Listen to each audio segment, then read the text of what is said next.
Okay, we are back. So we'll proceed here in the first part again as the import numpy as np. This line imports numpy, a powerful Python library for numerical computation. It allows us to create arrays, perform mathematical operation, and handle signal data efficiently. Without this, we would have to manually compute values one by one, which is slow and error prone. So next in this part, um, here we are import matlit plotting module. This gives us access to functions like plot and stem. Let us visualize signals. In signal processing, visualization is important because it helps us understand the behavior of signals such as symmetry and periodicity and growth. So we are going to proceed here. The time axis. So in the time axis, um, we define the discrete time axis in ranging from -10 step, which there are sample integer values of it. The time axis is foundation for signals. It tells us which point um, we evaluate functions. So we are going here in the next part. So in the next part is the all odd symmetric signals. Here we generate the first signal, sine wave. The sine function is known to be odd symmetric, meaning that sin negative n is equal to negative sin n multiplying by 0.3. Adjust the frequency of the sine wave. This signal is a classic example of odd symmetry in trigonometric functions. So we are going here in the next part. The next part is that we define the second signal as n to the third. The cube function is also odd symmetric because this gives us another example of odd symmetry, but this time using a polynomial instead of trigonometric functions. So let's proceed here in the next part. The next part is we create a new figure with dimension 10 by 6 inches.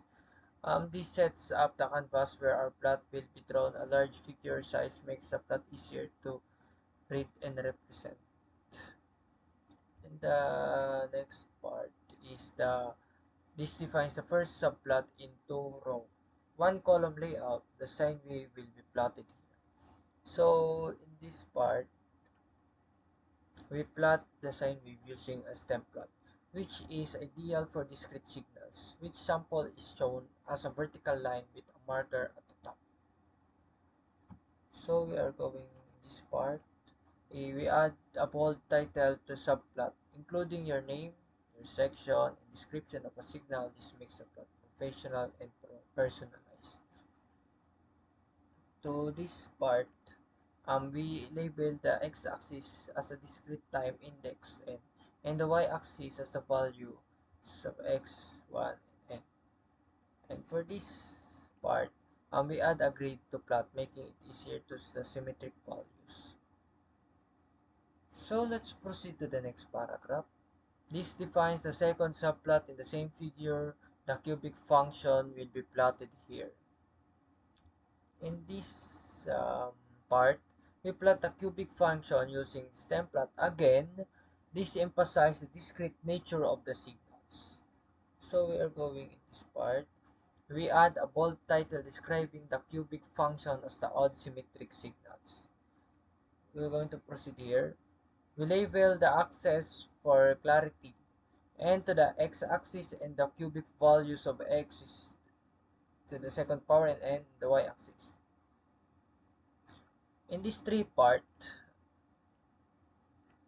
we add a grid adjust spacing between subplots so the titles and labels won't overlap.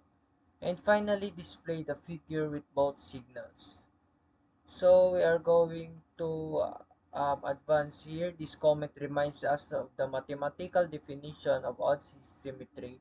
For a signal to be odd, the value at negative n must equal the negative of the value of n. So after that, we will go here in the create revised version. We create reversed version of signal using np dot flip open and closing parentheses, and the simul is evaluating the signals at negative n. So in this last part, if check if they match, we check whether the reverse signal matches the negative and the original signals, np close, and returns true. If the condition holds for the values, this confirms mathematically that both the sine wave and the cubic functions are odd symmetry. And that's all. Thank you.